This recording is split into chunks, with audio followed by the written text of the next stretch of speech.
This just in, breaking news, our top story tonight. Garrett Adelstein is back, accepting a heads-up no-limit challenge from Nik Airball. Will Airball step up to the plate, or will unrelated matters take their toll? Speaking of Nik Airball, he recently released a statement from his heads-up match, breaking down exactly how he felt about the match and his experience playing it versus Matt Berkey.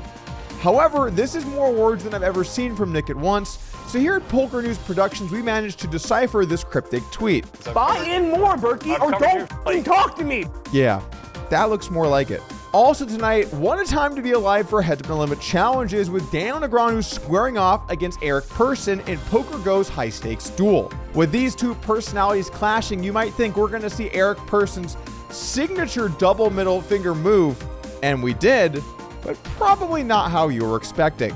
Next up, Sean Deeb and Biffer have been duking it out online, arguing about a bunch of stuff from many years ago that people don't really care about. I'm not going to cover because, guys, it was 28K. Please, somebody settle with each other. I don't want to cover this story, and you're wasting our time. Sure, Deeb, you're probably right. But in this spot, can't you just be the bigger man? Also tonight, you might remember a story about Live at the Bike moving to the Tropicana, and I'm not sure exactly how that's going to play out, considering there was a new announcement that the Oakland A's are going to demolish the Tropicana and build a baseball stadium. Sounds like Live at the Bike isn't going to be hitting this one out of the park. And finally tonight, Jungle Man Dan issues a heads-up challenge to the world against anyone else with the name of Dan. You might think this would be a short list of people to go after, but actually, it's surprisingly long.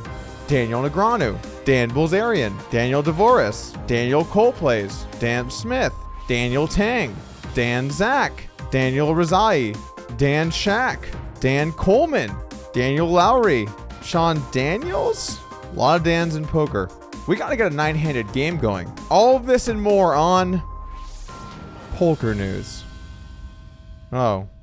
Is it because my last name sounds like... Thank you guys for joining today, and before we get into today's stories, I do want to let you know that Upswing Poker has launched its new tournament course called Road to Victory with Darren Elias and Nick Petrangelo, two of the great tournament players of our time, coming together to bring you a course where they break down tournament poker so you can learn from them. This pair of tournament legends have won over $60 million in poker tournaments, whether it's online or live. These guys have won countless tournaments over their careers. Road to Victory includes over 25 hours of tournament training content from Darren and Nick, as well as a pre-flop master sheet app that includes charts for every common pre-flop position at 6 different stack depths. This course is now currently available and will cost $1,000. Join by Friday, May 12th, to get a special launch week bonus. Also, as of today, the Lodge's main event, a $2 million guarantee tournament with a $3,000 buy-in, has begun.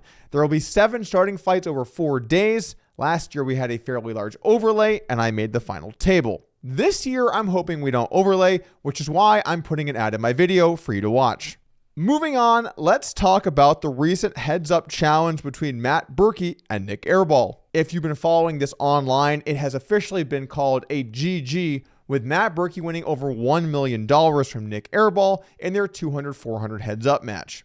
This is a fairly large result to win at 200-400, and although it is 200-400 with a $400 ante, this type of result is something that is certainly a fairly unlikely result, even if one player is substantially better. I mean, look, even if you think Berkey is a much better player than Nik Airball, and based on the information, that does seem to be likely the case, it's still a number of buy-ins, or rather a number of big blinds that is incredibly massive. So $40,000 is 100 big blinds. So 400,000 is 1,000 big blinds. So we're talking about winning something to the tune of 2,500 big blinds. They played 70 hours of live poker, 60 hours of live poker, and they only had a single dealer. So they're probably getting something like a hand per minute. 60 hands every hour, every 10 hours is 600 hands. So we're talking about over something like 4,000 hands, 5,000 hands. Berkey won 2,500 big blinds, which would be a win rate of something to the tune of 50-ish big blinds per 100. Now, I don't know exactly how fast they played. Maybe it's 40, maybe it's 60, But that's still a win rate that would be incredible, and even when one player is crushing another, it's unlikely your win rate's going to be that high. Now, when you add an ante and you add in one player maybe being substantially better, it's certainly possible to see 15, 20, 25 big blinds per 100. I think typically speaking, when we have a conversation online about heads-up win rates, people tend to underestimate how high they can be. But either way, I think it's safe to say this guy ran bad. How bad is up for debate, with some of the larger hands seeming like Nik made some pretty big mistakes. And unfortunately, because we will never get to see these hands, which is a travesty, I must say, we will not know the true win rate.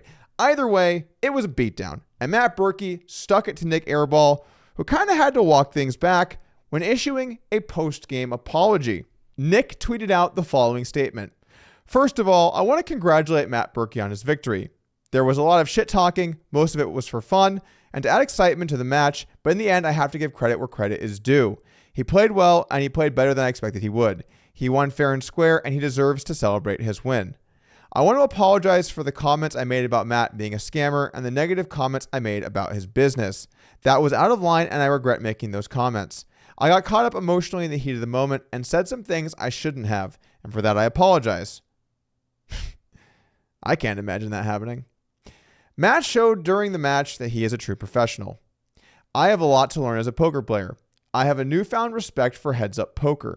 I didn't have any experience in heads up, but I learned a lot while studying for and playing this match, and I have a lot more to learn. My experience is in live ring games, and that's where I feel most comfortable and have the most fun. I also have a lot to learn as a person and public figure in the poker world. My close friends know the type of person I really am and the character I have. But in poker, I enjoy being an exuberant, polarizing character. I believe that poker needs characters, but sometimes I go too far with it, and that's something I need to work on. I'm never going to change how I really am. Fun, loud, social, and sometimes obnoxious. Yeah, sometimes. But I can work on being better at not making comments that can be hurtful. In the end, I just want to have fun and play some poker. Thanks to everyone who supported me throughout this match. It was a fun journey, even though I fell short. Even to the haters, I appreciate all of you as well. Some well-prepared words here from Nik Airball after licking his wounds for a few days. But what does the community seem to think about this response? Well, like everything in poker, it's pretty polarizing. There were some gentle, more supportive comments from people like David Williams, who weighed in saying, most people just talk, you put up and battled. Respect for that and for this open, vulnerable statement. Ferris Jaka said, this is great to hear someone have these type of takeaways and be willing to grow and admit where they may have been wrong, but still stay true to being themselves. Joey Ingram weighed in as well, saying, it's commendable that you're able to acknowledge his victory and congratulate him on his win, as well as take responsibility for any negative comments you may have made during the match. It's also great to see that you're willing to learn and grow both as a poker player and as a public figure in the poker world. Poker is a game of strategy and skill, but it's also important to conduct yourself with integrity and respect to others. Rob Young tweeted saying, just, nice one, Airball. And Tom Dwan weighed in. Agreed. Good post. So all is well and good, right? Unfortunately, that's not the case. JMO, otherwise known as CuntyCakes123, tweeted saying, you're still a broke bitch. Don't forget it. Stay humble, kid. Tough love there. Or just tough. Tough there. Alwyn Pav weighed in with some good advice. I think I speak for the entire poker world when I say you ran incredibly under EV in this heads-up match, and you went close to 7.5 out of 10 times. As for your shtick, we all know it's for fun. You're a humble guy. We're afraid to admit that poker needs these characters. Thank you for the many great moments, and we can't wait to see what you do next. There were also a slew of comments from people that didn't exactly jump on this bandwagon. Like, for example, this post on top of our poker, where this sub be like, Nik Airball, off with his head. 1 hour later. Nik Airball, so classy. I'm his fan now. So all's well that ends well with the Nik Airball saga. Or does it? When all of a sudden, a new challenger appears and jumps into the ring. Let's go! Tagged out, Berkey. Garrett. It might have been a convenient time for Airball to be able to lie low, but Garrett Adelstein wasn't going to allow that to happen, announcing what would be his comeback to poker, accepting the initial Nik Airball heads-up challenge that happened on my podcast. He posted a video showing some of the clips. The problem is when you lose a heads-up match like this, and you've called out some other people like Garrett, when there's blood in the water, sharks are going to swim. I guess they swim either way, but they're going to swim closer to you, which is bad because you're bleeding right now. I don't know. Is a million an arm or a leg or both? Not sure, but there's some type of limb missing. Garrett's tweet said, I would like to officially accept Nik Airball challenge to play me 501k plus heads up now that things have settled down a bit at home with my newborn. As he loves to say, enough talking. Let's just settle this on the felt. I will have every cent of my own action as requested. You have to assume that Airball is going to lie low and wait. Oh, hold on. Breaking news.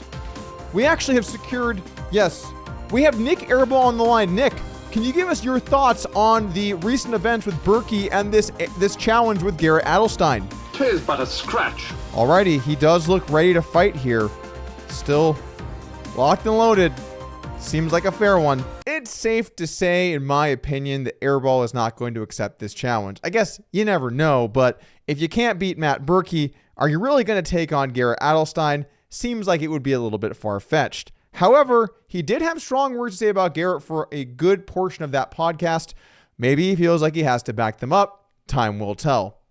Either way, I think what people are most excited about here is that Garrett is clearly primed to get back into the poker spotlight. Many people have wondered when will his day come to watch him play once again. He, of course, just had a newborn child, and he's been out of the poker scene for a bit before that, ever since the infamous Jack 4 hand. Clearly, there is an itch for the community to watch Garrett play. So when that day comes, we will certainly be tuning in.